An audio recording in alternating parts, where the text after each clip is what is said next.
Welcome to Rooted Realities, where honest talk meets soulful insight. This podcast will guide you through life's ups and downs, offering clarity, courage, and a gentle reminder to give yourself grace. I'm your host, Christmas Miller, holistic health practitioner, life coach, and spiritual mentor. With each episode, I'll blend ancient wisdom with modern insight to inspire you to stay accountable and empowered. So if you're ready to grow from the inside out, you're in the right place. Let's get started. Hi, everyone. Christmas here, and thank you for tuning in. Today, I want to talk about something that quietly shapes almost every part of your life. So let's talk about your superpower, the one that gets overlooked, underused, or worse, not fully embodied. It's the part of you that notices when something doesn't feel right. The part that knows what you're actually feeling, even when you're trying not to. The part that helps you pause, choose, and protect your energy when emotions run high.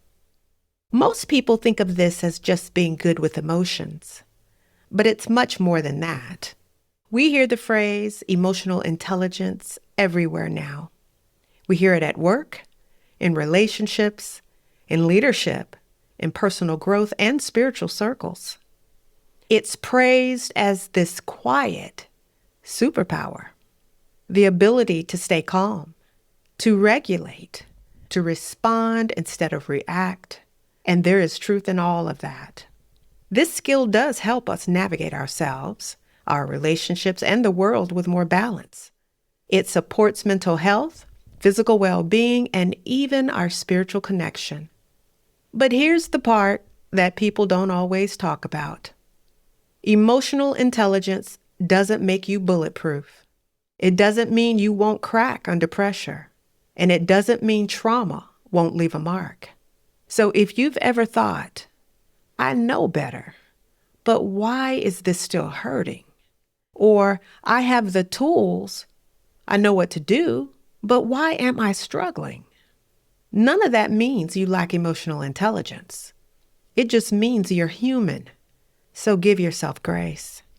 And for the record, emotional intelligence isn't something we all suddenly learned one day or picked up from a book. We've been practicing it long before it even had a name. Some of us know the term and are actively working to improve our use of it, and that's a good thing. But the problem isn't effort. It's those intense moments, the long struggles, or the times that feel too overwhelming for coping skills alone. That's where another powerful layer steps in to assist. And that's your inner guidance, also known as intuition. It's that part of you that knows something isn't right, even before you can explain it. Now, both of these, emotional intelligence and intuition, can help you stay grounded and connected when coping skills aren't enough. So let's go deeper into what this awareness does for you, and let's talk about some of those key benefits. First, with intuition, the awareness alone is priceless. You're made aware of things before they are fully visible. A feeling about a person or a situation, or danger disguised as something pleasant and safe, or an opportunity you should take advantage of right in that moment. You become more conscious of what you're feeling as you're feeling it, not after the fact, and not when things have already gone sideways. Intuition gives you the lay of the land, and the evidence always shows up later. This inner skill also works with your discernment. It's a collaborative operation, and this too is priceless. Discernment is the skill of noticing important details, weighing evidence, or using clear thinking to judge what's true, right, or most useful in a person, situation, or piece of information. Now, awareness is the first step, but action is part of that process too. And this is where self-awareness moves from understanding into practice. It gives you the opportunity to choose how you respond with intention. So when you're engaged in conflict, pressure, or emotionally charged situations, and you allow intuition, discernment, and emotional intelligence to inform you, something crucial happens. You start to recognize the difference between what you're feeling and what you're about to do with that feeling. And this is a very powerful space to be aware of what you're feeling and what you're about to do with that feeling versus react to it. Another major benefit of this practice of emotional intelligence is the internal honesty it affords you, because it helps you to be truthful with yourself without immediately trying to fix, justify, or minimize what's there. You're able to admit when something hurts, when you're overwhelmed, or when a situation just isn't sitting right with you. And this is important because when stress isn't constantly bottled up, it's easier to rest, to think clearly, and recover. The bounce back is easier than you imagine, and your clarity provides other avenues you couldn't see before. So let's expand a bit on that clarity, because attuned awareness also improves relational clarity. And what does that mean? It means you become more attuned to emotional dynamics. You immediately notice when something is off. You sense when communication is breaking down and when boundaries need attention. This doesn't mean you get it all perfect and right. It just means you're more present and more responsive instead of operating on autopilot. Now, while this quality is often discussed in psychological terms, it naturally supports a deeper sense of meaning too. Because when you understand yourself better, you're more connected to your values. You make choices that feel aligned rather than reactive. And then there's a steadier sense of direction you'll have too, even when circumstances are challenging. And that's the real power right there. When you feel this capacity is developing, it's not control, it's not perfection, but it's clarity, awareness, and alignment from the inside out. And that's a good thing, right? Of course it is.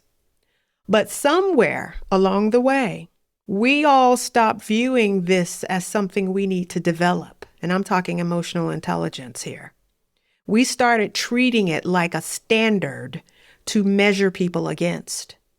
And it might sound a little something like this. If you were emotionally intelligent, you wouldn't react like that. If you were truly self-aware, you'd handle this better. Or if you had more inner wisdom, this wouldn't bother you. Now, that framing turns emotional intelligence into a moral yardstick, a societal weapon that says, you don't fit here. It's used to dismiss someone's pain or make them feel intellectually inferior, to invalidate their reaction and put them in their place. And sometimes it's used to shift responsibility away from what actually happened while avoiding accountability for using emotional intelligence as a weapon in the first place. So instead of asking, what's really going on right now, the focus becomes, what's wrong with you? Another common misunderstanding with all of this is how people define managing emotions. For a lot of us, managing can get really confusing quick because a lot of folks confuse managing with containing. In other words, we stay quiet and hold it all in, containing. We try to hold it together no matter the cost, containing. But containment isn't regulation, and composure isn't the same as being truly okay. You can look calm on the outside while breaking down on the inside, and you can sound reasonable while disconnecting from what you truly feel. And you can call all of that self-control all day long while you slowly abandon yourself. And that's not strength. That's survival. And this isn't about suppressing emotions or abandoning yourself so other people can feel comfortable. This isn't about staying reasonable in situations that are truly unreasonable. And it's certainly not overriding your inner signals to appear evolved. What we need to do is be honest with ourselves, because sometimes what gets called growth can actually be self-betrayal if you're not careful. There are moments in life where you can get tested in ways that does not feel good at all. For example, situations that are deeply personal, destabilizing, and prolonged, and there isn't a clean resolution or quick recovery in sight, like trauma, loss, betrayal, chronic stress. These moments can stretch your inner resources to the limit. You're aware of what you're feeling, but the intensity of it is just too high. You're still healthy, but you're maxed out at your capacity. You want to respond nicely, but your nervous system is in overdrive. You face that mirror and question yourself. How did I get here? And that's the rub, because emotional intelligence doesn't override the impact of the human experience. But there are moments when staying oriented means simply acknowledging your limits. That's it. Acknowledge that. And knowing when something is just too much to process alone. Knowing when support would actually help. And knowing when to push through causes more harm than good. So seeking support, including professional support, that ain't failure. It's awareness. And when you understand emotional intelligence this way, it stops being something you try to prove and becomes something you can actually live. Thank you for listening to Rooted Realities. If you enjoyed today's episode, please subscribe and leave a review. It really helps others find the show. Your support is greatly appreciated. Follow me on Instagram and Facebook for more updates and new content. Until next time, stay rooted and keep growing.